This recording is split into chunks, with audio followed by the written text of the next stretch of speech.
I was sitting in the middle of that long line thinking this is one of the most humiliating moments of my life. But now looking back, I can see how I could have handled that so much differently and it would have been a lot easier. Hi, my name's Krista, and welcome to Moms Simply Thriving, a channel focused on helping busy moms thrive daily with greater ease and less effort. So, how is potty training going at your house? Potty training at my house has been traumatic, to say the least, both for my children and for myself. We struggled. We struggled a lot. But I remember one time I was at the fabric store with my two oldest children, and they were just really young. And we all know how hard it is to go shopping with two toddlers. Am I right? Any number of nightmarish events can occur. So, this was one of those times, and I was feeling that pressure to get everything done quickly. I had my list and went around the store getting everything that I needed. And finally, I went over to the cash register. And of course, there's this huge line. It's backed up. It's the longest it's been since I've been in the store. And I'm just like, oh, great. Here we go. And rather than keep my two children standing still in a line, which is not going to go well, I just let them wander back and forth the main front aisle. And so a few minutes after I got in that line, I realized that my daughter had pooped in her pants. And I was so embarrassed. I was so embarrassed because I could smell it. And I'm like, if I can smell it, guaranteed all these other people in line can probably also smell it. And my thoughts just went racing straight to, I'm a terrible mother.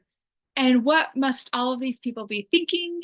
They're probably thinking that I can't get it together as a mom. And I was panicking. I was freaking out inside. Emotionally, I was a wreck and I didn't know what to do. And I was just so embarrassed. I felt like there was no way out of this situation.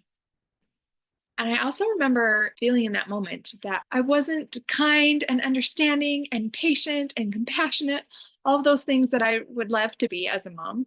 But I was none of those things in that moment because I was so concerned with how I was being viewed and what people thought of me. But I remember how stressed and how panicked I felt in that moment.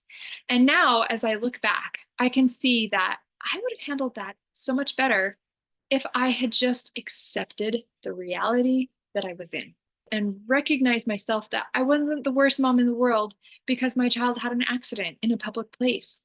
And I realize now, as a more mature mother, that most parents just kind of laugh and smile. And they're like, oh, I've been there, honey. I totally get it. So most parents understand how hard it can be. I think back now and realize that because I was so panicked, they probably felt that energy and felt panicked and felt like this isn't okay. I don't feel safe in this moment. That's what anxiety is this feeling of not feeling safe. And she was probably already feeling terribly uncomfortable. And instead of bringing her comfort and what she probably needed most in that moment, I brought her more anxiety. And so I've learned a lot since then, and I can look back and forgive myself for the mistakes that I've made, and I can learn from them. And I can use those experiences to change how I respond when things erupt on a daily basis with unpredictable children. That's just kind of how it goes. And we can choose to freak out, or we can choose to be like, oh, here we are again. This is uncomfortable, but I can do this. And it's not the worst thing in the world.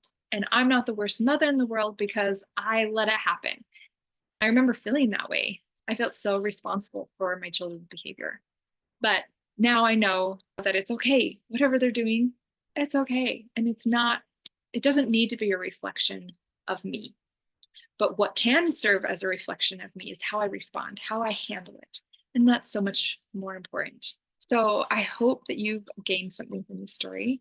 But before I let you go, I'd love to know in the comments, what is your most humiliating moment in a public place with potty training? I'd love to hear those stories. So go ahead and let me know in the comments. And feel free to share this with a friend who might need a chance to laugh and an opportunity to learn.